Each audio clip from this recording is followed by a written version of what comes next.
Hi YouTube, welcome back to Wtf Rc Cars. So we're carrying on with the quick vids for the NB4 Pro Plus, and on this one we're onto the dual rate and what you'd use it for.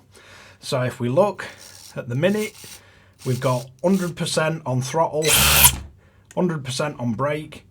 So what we can do, if you find that you've got far too much steering, what you can do is bring the dual rate down on your steering to restrict your steering, and this will restrict both left and right at the same time.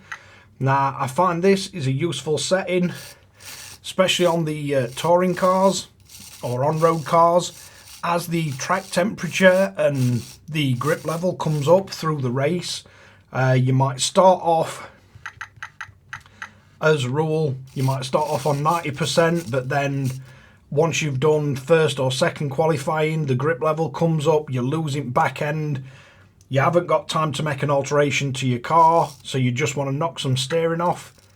So you can turn this down and you might find you back it down to around 80%, and that's giving you plenty of steering still up front, but you're not turning that far that you're having to sort of be cautious when coming into a tight corner. You can just go full lock and get round it.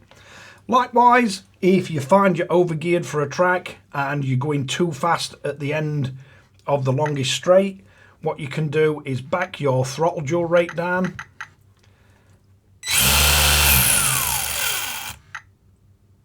So I'll go to one at extremes, but you can see your throttle forward dual rate will only affect that and not the braking. Likewise, if you find you've got far too much brake, you can turn your brake rate down mid-race, and that will drop the amount of braking you've got.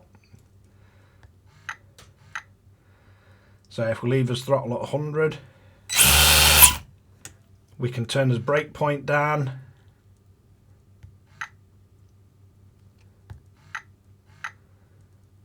So we can drop the braking down, and you can see slant brake on. You're effectively dropping your end point on your brake, and you can make it so you're not over braking. This is why, as a rule, I'd always leave my braking at 100% on the ESC, and this will work on a nitro car as well. It'll just restrict your brake or your throttle movement. Further to this, what you can do, if we go into assignment, so if we choose one of his variable dials, so on this one, if we choose TR3, which will be his top dial, we can leave it set to normal. As function, as we scroll down, we get to his dual rates, so we can go steering dual rate. Steps, you can set it to however many you like. As a rule, 2 is usually good. I would reverse this. And then if we come out, we can see on here all your rates. If you want to change these, you can just tap into it. You can tap in and you can change the rate or whatever you want to be displayed on here. And you can do this for any of the positions.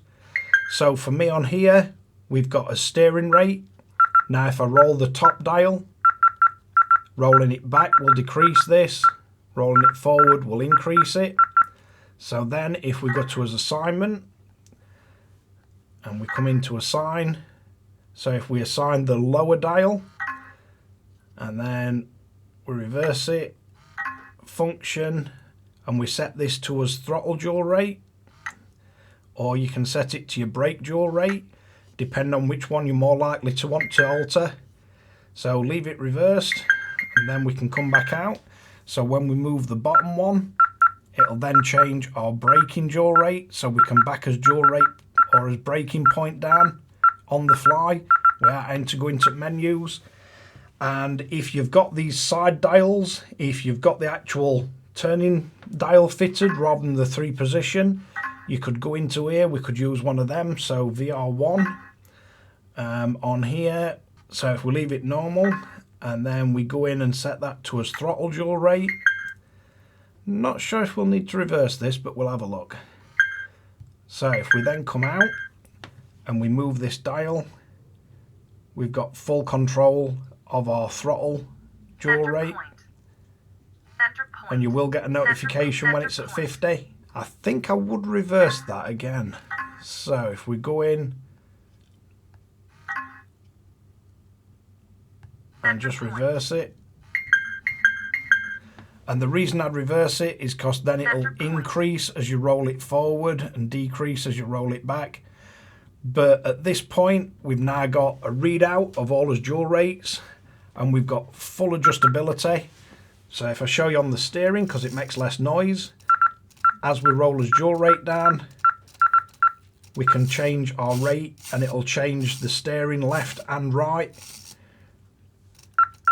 And you can also see it on the screen, you can see it on the readout, and you can see it reflected in the action of the RC. And then likewise for his throttle, if you wanted to lock it right down to really slow, even on full throttle, you can then just roll it and you can control your maximum forward speed and then your braking dual rate. Let's set forward to about that. So as braking dual rate, you can turn that down. So you can see by reducing the brake amount,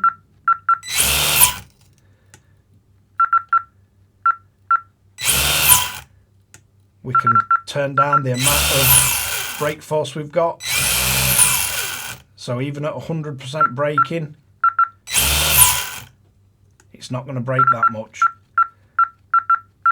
So it's just a really useful way of having configurable on the fly settings of how your car's going to react. Mainly on mine, I find the braking dual rate and the steering dual rate are the ones that I use more than anything. If you've got too much brakes, you can just slowly back it down.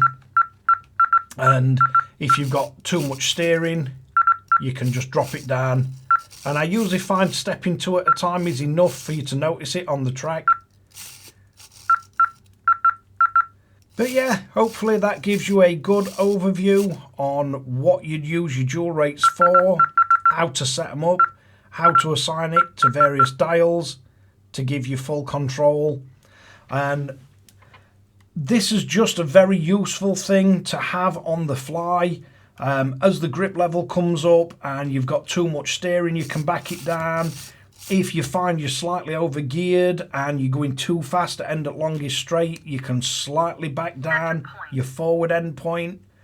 Or if you find you've now got too much brake, you can back down your braking end point. And it's just a very quick on the fly way of tuning your car when pulling back into pits and making corrections is not an option because you're basically at mid-race. But thanks again for watching Wtf Rc Cars. If you find this useful, entertaining, or just like listening to my incessant ramblings, don't forget to like and subscribe, hit the notification bell, share to friends and family, and catch you guys again in the next one.